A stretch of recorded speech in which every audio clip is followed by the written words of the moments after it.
नमस्कार विद्यार्थियों, श्री शक्ति क्लासेज में आपका पुनः स्वागत है। कल हम पैसिव वॉइस में हमने वू और वूम वाले प्लस जो मॉडल होते हैं उनका पैसिव वॉइस कैसे बनते हैं ये पढ़ा था। और उसके बाद मैंने आपको कल 5 सेंटेंस दिए थे जिनका आपको पैसिव वॉइस बनाने थे। तो उनमें उन सेंटेंस का आपने पैसिव वॉइस बनाए हैं, तो कैसे बने हैं वो देखो। एक ही रूल है कि मॉडल के बाद हमेशा वर्ब की कौन सी फॉर्म आती है। कैन मॉडल है, वर्ब की फर्स्ट फॉर्म आती है। तो पैसिव वॉइस में वर्ब की कौन सी फॉर्म आती है, थर्ड फॉर्म। तो थर्ड फॉर्म लेकर आनी है, तो हमें क्या करना है, मॉडल के बाद में जो मॉडल आया हुआ है वही मॉडल लिखेंगे, उसके बाद में हम बी ऐड कर देंगे। तो पहला सेंटेंस है, बाकी नियम सेम टू सेम होते हैं। ऑब्जेक्ट को सब्जेक्ट, सब्जेक्ट को ऑब्जेक्ट बाय लगाकर। तो सबसे पहले सब्जेक्ट है ही, मॉडल कैन, कैन का कैन ही रहेगा, रीच पहुंचना। और उसके बाद में द स्टेशन ऑब्जेक्ट है, तो सबसे पहले ऑब्जेक्ट है द स्टेशन, तो सबसे पहले लिखेंगे द स्टेशन।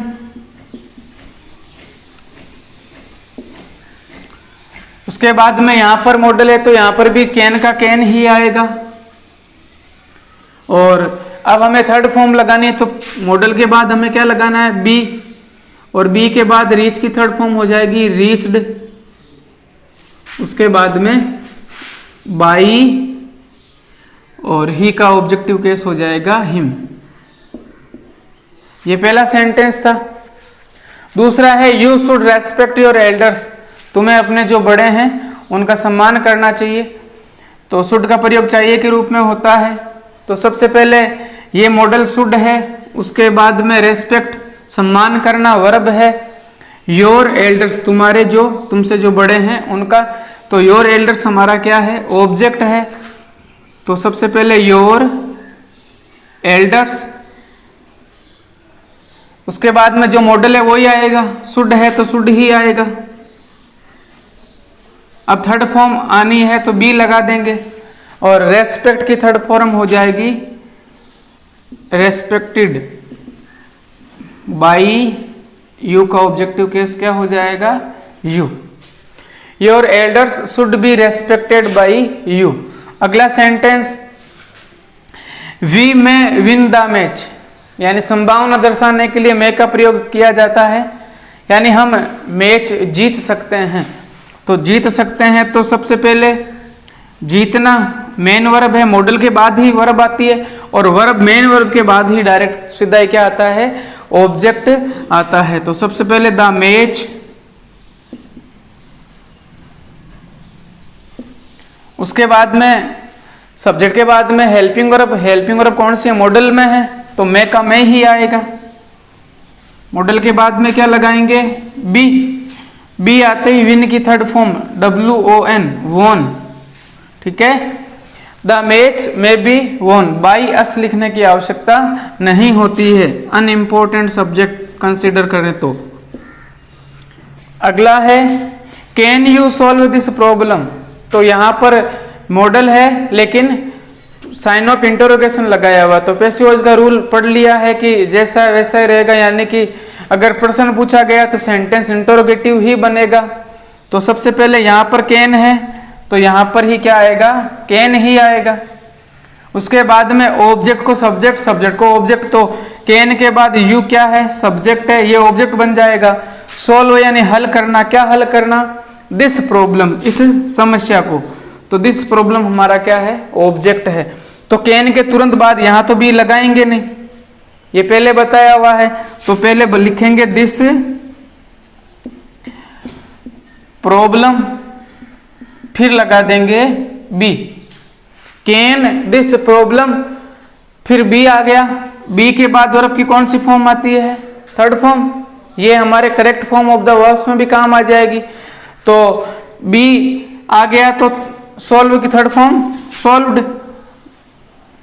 उसके बाद में बचा हुआ बाई, और यू का ऑब्जेक्टिव केस यू ही होता है, तो लिख देंगे यू। लास्ट है they could win the cricket match, वे क्या जीत सकते थे, क्रिकेट मैच है वो जीत सकते थे। यानी कि यहां पर मॉडल कौन सा है, कुड है। अब मॉडल तो पता होगा ना कौन कौन से हैं, कल बताए थे वैसे। तो सबसे पहले विन फर्स्ट फॉर्म क्या जीत सकते थे? द क्रिकेट या क्रिकेट मैच, क्रिकेट का मैच, यानी कि पूरा का पूरा ये क्या है हमारा ऑब्जेक्ट है। तो सबसे पहले लिखेंगे द क्रिकेट मैच, उसके बाद कुड है तो कुड का कुड ही रखेंगे, साथ में क्या लगा देंगे बी, उसके बाद विन की थर्ड फॉर्म वॉन और बाई देम। ये कल वाले सेंटेंस थे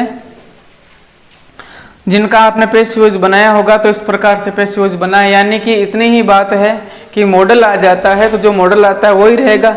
मॉडल में और हेल्पिंग वर्ब में क्या फ़र्क होता है वो कल हमने पढ़ लिया था, क्योंकि मॉडल हमेशा सब्जेक्ट को नहीं देखता है, कोई भी जेंडर हो, यानी कि उसके ऊपर प्लूरल और सिंगुलर का कोई फर्क नहीं पड़ता है। दे आया है तो भी कुड लगाया है, द क्रिकेट मैच आया तो भी कुड लगाया है, यानी कि मॉडल भेदभाव नहीं कर रहा है।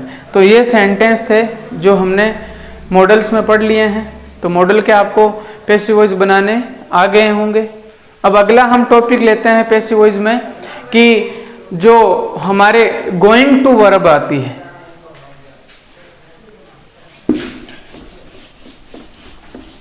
गोइंग टू वर्ब क्या होती है?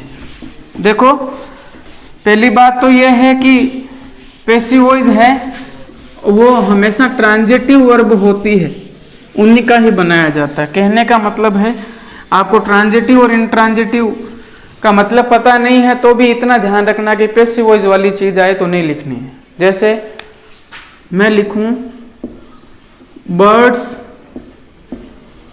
फ्लाई इन द स्काई, पक्षी कहाँ उड़ते हैं? आसमान में उड़ते हैं। तो ये सब्जेक्ट है, ये क्या है? मेन वर्ब है। उसके बाद में ये क्या आया हुआ है? In the sky. इन क्या है? प्रीपोजिशन है। प्रीपोजिशंस जो होते हैं उनका वो ऑब्जेक्ट में कंसीडर नहीं होते हैं, इसलिए आपको इतना ध्यान रखना है इनकी पैसिव वॉइस नहीं बनेगी। तो अब हम बात करते हैं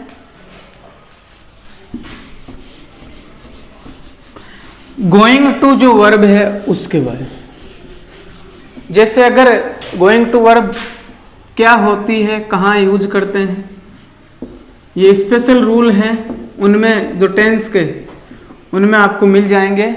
उनमें गोइंग टू वर्ब का 3 जगह प्रयोग लिखा हुआ है कि कहाँ पर कब गोइंग टू का वर्ब का जब प्रयोग होता है तो कहाँ पर फ्यूचर सिंपल यूज करते हैं, कहाँ प्रेजेंट सिंपल, कहाँ प्रेजेंट परफेक्ट, यानी उनका यूज है वो मैं उसमें नोट्स में है। वैसे मैं आपको और बता दूंगा। गोइंग टू एक वाक्य लिख रहा हूं, Ram is going to school, तो इसका पैसिव वॉइस नहीं बना सकते। ये गोइंग टू आया हुआ है, इसका पैसिव वॉइस नहीं बना सकते, क्योंकि टू को हम प्रीपोजिशन में कंसीडर कर सकते हैं। तो इनके बाद में स्कूल, स्कूल क्या है? एक नाउन है, संज्ञा है, ठीक है ना। तो संज्ञा है, इसलिए डायरेक्ट जो है टू के बाद संज्ञा आ रही है, संज्ञा ही आएगी प्रीपोजिशन के बाद में। तो यहां पर इनका पैसिव वॉइस नहीं बनेगा। लेकिन टू है, आप ऐसे बनाओ कि school is being gone by Ram, तो ये गलत है।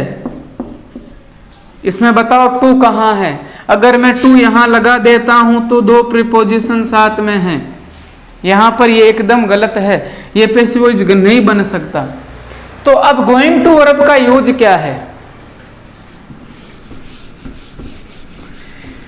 एक हिंदी वाक्य लिख रहा हूं, उससे आपको गोइंग टू का मतलब समझ में आ जाएगा। मैं एक कार खरीदने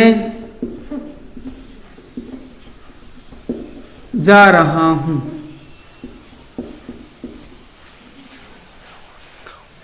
अगर हम थोड़ा सा भी दिमाग लगाएं तो इसमें हमारे पास 2 वर्ब है, कौन कौन सी वर्ब है देख लो। खरीदना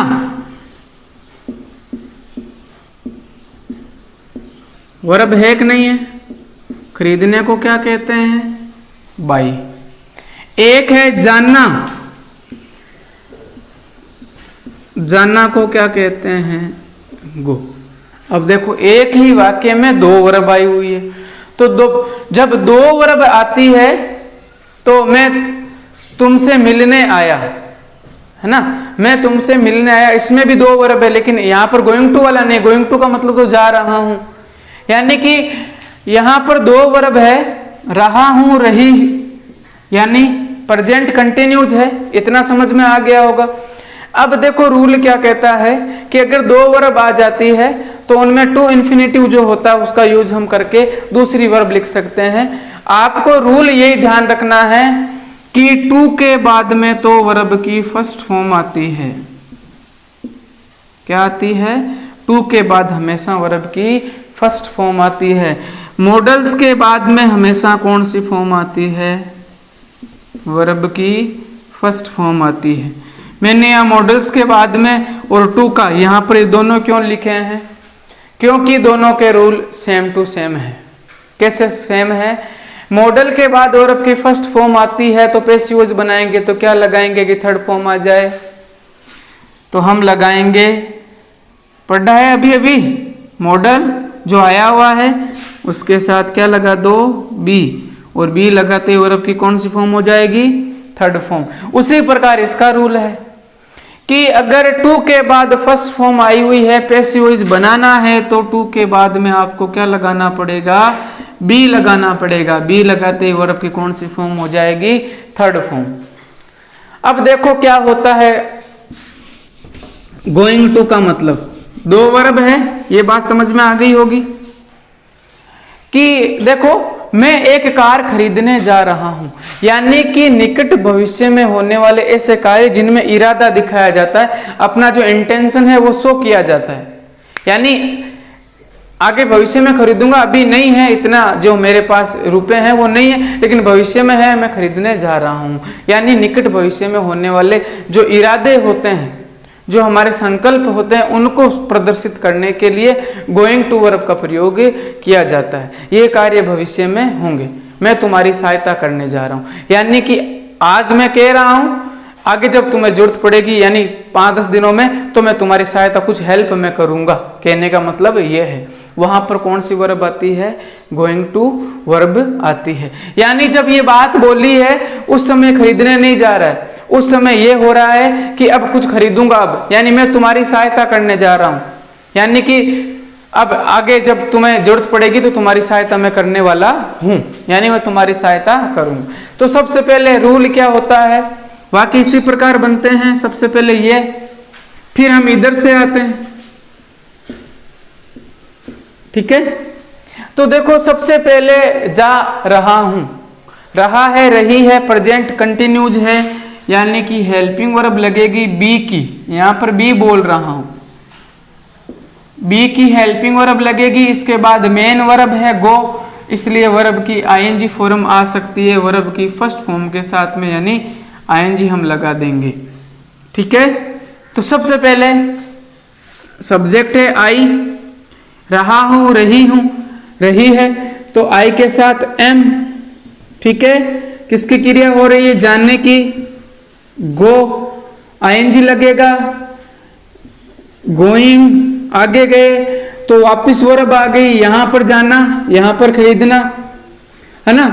तो अब यहां पर खरीदना यानी कि इसमें भी बाइंग लगा दो, नहीं ये गलत है, बाइंग नहीं लगेगा। एक वर्ब के बाद दूसरे वर्ब का यूज कर रहे हैं तो हम टू का यूज करेंगे। ये लगाया टू, अब जब टू लगाएंगे तो बताओ एक्टिव वॉइस में टू का रूल क्या है? खरीदने का काम मैं ही करूंगा, सब्जेक्ट खुद कार्य कर रहा है, तो सब्जेक्ट क्या रूल है कि टू के बाद हमेशा वर्ब की कौन सी फॉर्म आती है? फर्स्ट फॉर्म आती है। तो खरीदने को क्या कहते हैं? बाई। उसके बाद क्या खरीदने जा रहा हूं? एक किसके लिए आया है? कार के लिए, तो ए कार, ठीक है। उसके बाद में सोहन तुम्हारी सहायता करने जा रहा था। ठीक है, अब था लग गया, बी की वर्ब बोली है मैंने, तो इसका में भी देखो दो वर्ब है, एक जाना, एक सहायता करना। सहायता करने को क्या कहते हैं? हेल्प। वाक्य कैसे बनेगा? सबसे पहले सहायता करने का काम कौन करेगा? सोहन। तो सबसे पहले लिखेंगे सोहन। ठीक है, पास्ट कंटिन्यूज है तो सोहन सिंगुलर है तो क्या लगाएंगे? वाज। जाने की क्रिया हो रही थी, गोइंग, वापस आगे और वर्ब आ गई तो हम क्या करेंगे? यहां लगाएंगे टू, और टू के बाद लगा देंगे हेल्प। ठीक है, Sohan was going to help, किसकी? तुम्हारी। Sohan was going to help you, Sohan तुम्हारी सहायता करने जा रहा था। यानी कि यहां पर देखो ये जो मेन चीज है वो यही बतानी है। अभी मैंने कहा था कि Ram is going to school, मैंने उसका पैसिव वॉइस नहीं बनाया, लेकिन मैंने इसका पैसिव वॉइस में बना दूंगा। क्यों बना दूंगा? वही सेंटेंस लिख रहा हूं, Ram is going to school. थोड़ा सा अंतर देख लो, पैसिव वॉइस क्यों नहीं बनेगा गो वर्ब का? इसलिए नहीं बनेगा कि टू के बाद वर्ब नहीं है, टू के बाद में एक नाउन है, एक संज्ञा है। स्कूल क्या है? संज्ञा है। अब इनमें देखो टू के बाद क्या है? बाई। बाई यानी खरीदना, खरीदना क्या है? वर्ब, क्रिया है कि नहीं है? उसी प्रकार टू के बाद क्या है? हेल्प। हेल्प यानी सहायता करना, सहायता करना क्रिया है कि नहीं है? है। इसका मतलब इन दोनों का पैसिव वॉइस हम बना सकते हैं, लेकिन यहां पर टू के बाद में क्या है? नाउन है, तो इसका पैसिव वॉइस नहीं बना सकते। अगर मैं ऐसे लिखूं तो इसका बना सकते हैं क्या? इसका भी नहीं बनाएंगे, क्योंकि मार्केट क्या है? एक नाउन है, संज्ञा का। वर्ब के द्वारा पैसिव वॉइस बनता है, वर्ब का थर्ड फॉर्म आती है। अब मार्केट का मार्केटेड लिख दूं क्या? नहीं हो सकता। इसका मतलब है ये अंतर है गोइंग टू में। गोइंग टू का वो कहां प्रयोग किया जाता है? जब भविष्य में कोई ऐसे कार्य होने जा रहा है या जा रहा था, तो उनके बारे में जब इरादा बताया जाता है, इरादे को शो करने के लिए गोइंग टू का प्रयोग किया जाता है। 3 रूल होते हैं, वो रूल कभी अलग जब पैसिव वॉइस हो जाएं उसके बाद में जब टाइम मिलेगा तो वो रूल बताएंगे। आज इतना ही ध्यान रखना है कि टू के बाद वर्ब आई हुई तो इसका पैसिव वॉइस बन सकता है। ठीक है, अब देखो कैसे पैसिव वॉइस बनेगा।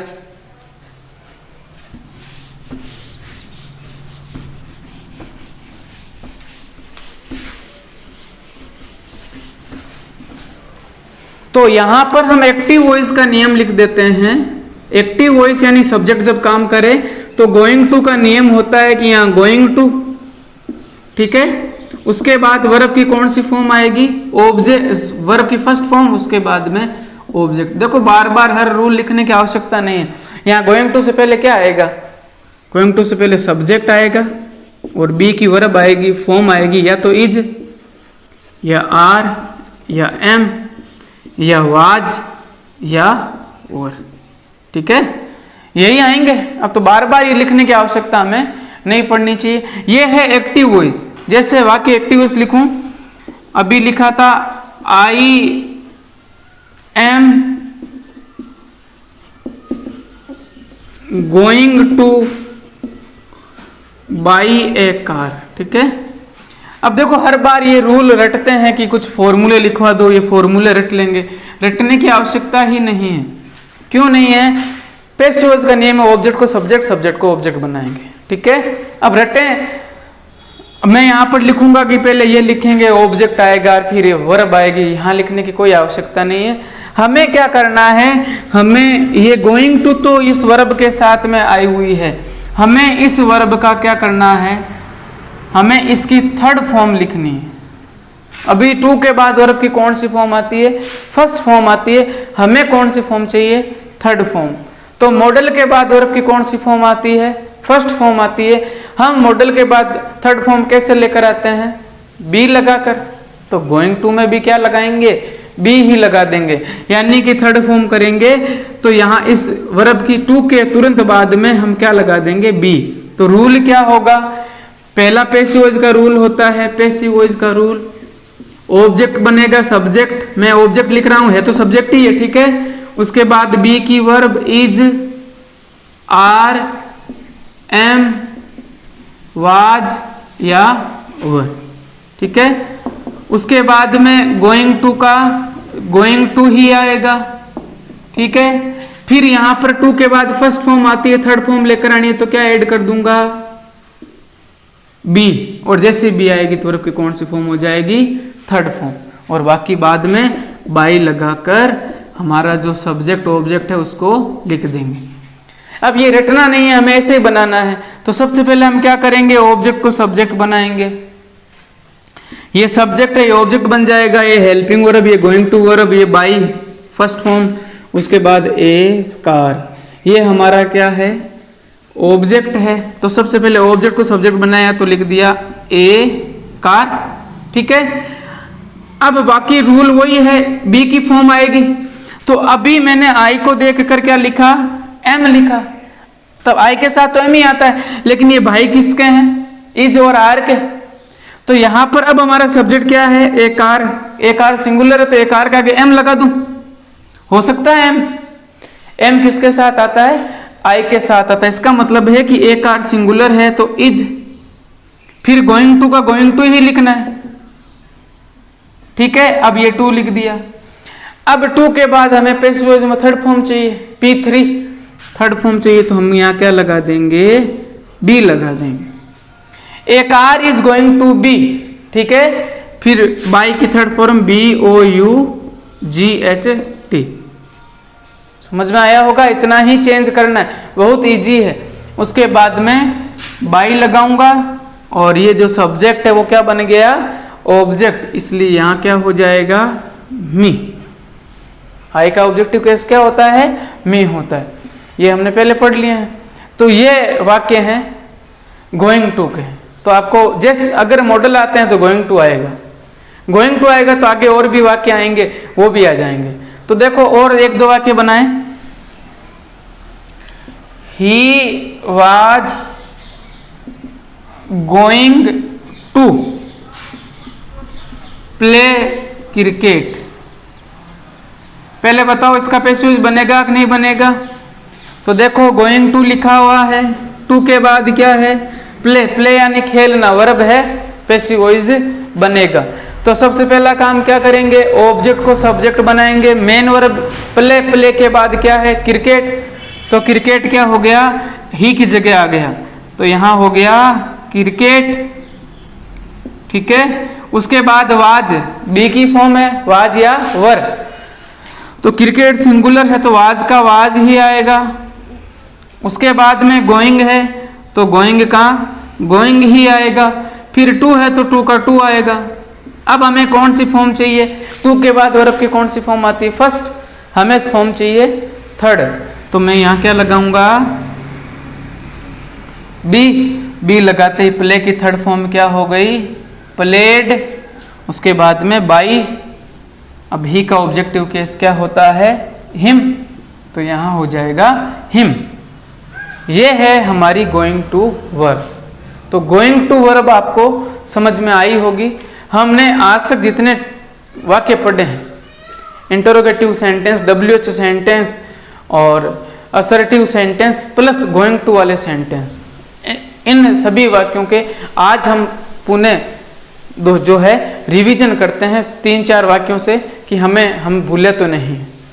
तो देखो ये समझ में आ गया होगा, चाहे वाज आए चाहे कुछ भी आए, गोइंग टू वर्ब के बाद वर्ब की फर्स्ट फॉर्म आए, तो आपको तो बस इतना ही याद रखना है कि पैसिव वॉइस में अगर टू कहीं दिख गया और टू के बाद वर्ब की फर्स्ट फॉर्म आई हुई है तो हमें उसके बाद में क्या लगाना है, बी। मॉडल दिख गया तो भी क्या लगाना है, बी। तो जैसे आज तक जितना हमने पढ़ा है हम उसका कुछ वापस रिवीजन कर लेते हैं।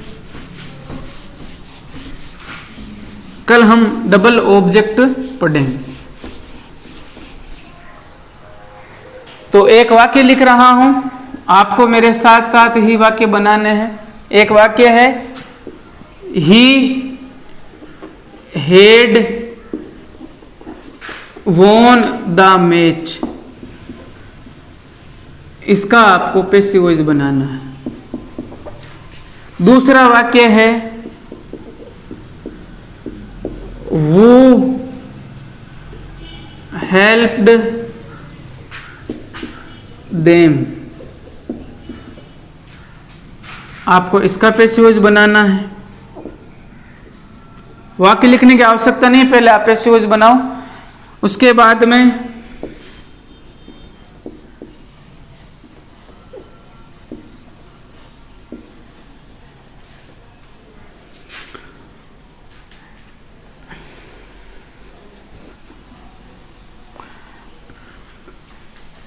ये इसका whom do you like,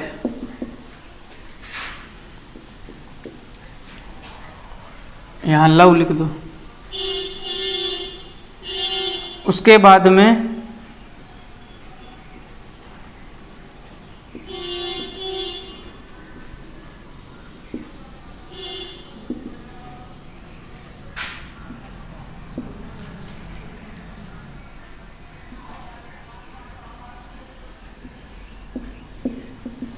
take T, इसका बनाओ। और लास्ट सेंटेंस है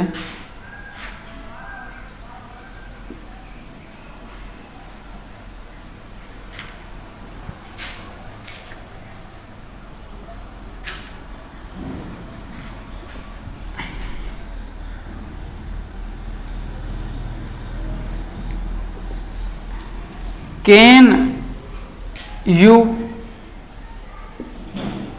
सॉल्व दिस पजल, इसका आपको पैसिव वॉइस बना। ये 5 वाक्य हैं, आपने बना लिए होंगे पहले वाक्य का। पिछले ये जो इनके वाक्यों के भी आप पैसिव वॉइस बनाओ। He had won the match, who helped them, whom do you love, they were not going to take tea, उसके बाद can you solve this puzzle.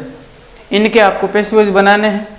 अब आपने बना लिए हैं तो वापस चेक करो कि सही है या गलत है। वॉन आया हुआ है, हेड आया हुआ है, हेड प्लस वर्ब की थर्ड फॉर्म परफेक्ट है, 3 बराबर 3 साथ में बीन, तो सबसे पहले द मैच ऑब्जेक्ट है, सब्जेक्ट बन जाएगा, हेड का हेड ही रहेगा, साथ में लगा देंगे बीन, फिर लगाएंगे वॉन बाई हिम।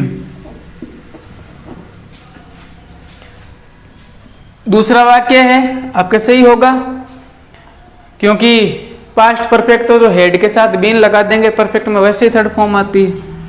वो हेल्प्ड देम, WHO हु का रूल बताया था, वो किस में चेंज हो जाएगा, बाई वूम, फिर यहाँ हेल्पिंग वर्ब आएगी, तो यहाँ पर देम क्या है, ऑब्जेक्ट है, ऑब्जेक्ट को क्या बनाएंगे, सब्जेक्ट, तो देम किसका केस है, दे का, ठीक है। तो हमारा सब्जेक्ट दे है, दे के साथ में सेकंड फॉर्म है, पार्ट सिंपल है, तो वाज या वर लगेगा, तो दे है तो यहां क्या लगाएंगे, वर, बाई वूम वर दे, उसके बाद हेल्प्ड की थर्ड फॉर्म हेल्प्ड ही होती है, यहां हो जाएगी हेल्प्ड। उसके बाद में है whom do you love, whom किस में चेंज होता है, who में, तो सबसे पहले वो, इसमें ऑब्जेक्ट नहीं होता है, तो नहीं होता है तो हम सिंगुलर हेल्पिंग वर्ब मानते हैं, तो डू आया हुआ है, डू लव, यानी कि डू है तो प्रेजेंट सिंपल है, यानी प्रेजेंट कंटिन्यूज की हेल्पिंग वर्ब इज, ठीक है। उसके बाद थर्ड फॉर्म लव की लव्ड, उसके बाद में बाई यू, क्योंकि दोनों में, एक में वो में सब्जेक्ट गायब रहता है और वो में ऑब्जेक्ट गायब, जब ऑब्जेक्ट है ही नहीं तो हम किसको लिखें, इसलिए हमने इज लिख दिया। आगे है they were not going to take tea, going to है, गोइंग टू के बाद टेक, टेक है लेना, यानी कि वर्ब की फर्स्ट फॉर्म में बन जाएगी पैसिव वॉइस, तो सबसे पहले टी, वर आया हुआ है, इसका मतलब टी सिंगुलर है तो वर का एक भाई और है वाज, फिर नॉट है तो नॉट लगाएंगे, गोइंग है तो गोइंग का गोइंग ही रखेंगे, टू है तो टू ही रखेंगे। अब हमें थर्ड फॉर्म लिखनी है टेक की, तो टू के बाद में क्या लगा देंगे, बी, टेकन, और बाई देम लिखने की आवश्यकता नहीं है, तो इतना ही लिख देंगे। लिखना है तो आप लिख दो एक बार, कोई बात नहीं। उसके बाद में लास्ट है can you solve this puzzle, puzzle यानी पहेली। तो कैन शुरुआत में मॉडल, तो कैन का कैन ही लिख देंगे। फिर ऑब्जेक्ट क्या है, दिस पजल, तो दिस पजल, फिर लगा देंगे बी, क्योंकि मॉडल के बाद तो फर्स्ट फॉर्म आती है, थर्ड फॉर्म में तो बी लगाएंगे। बी लगाएंगे तो सोल्व हो जाएगा, सोल्व्ड बाई यू। ऐसे ही आपने बनाए होंगे। अगर ऐसे बनाए हैं तो जो आज तक हमने पढ़ा है उतने आपको सेंटेंस समझ में आ चुके हैं। प्रॉब्लम है तो वापस आप कह सकते हो, पूछ सकते हो उसमें। आज के लिए बस इतना ही। धन्यवाद।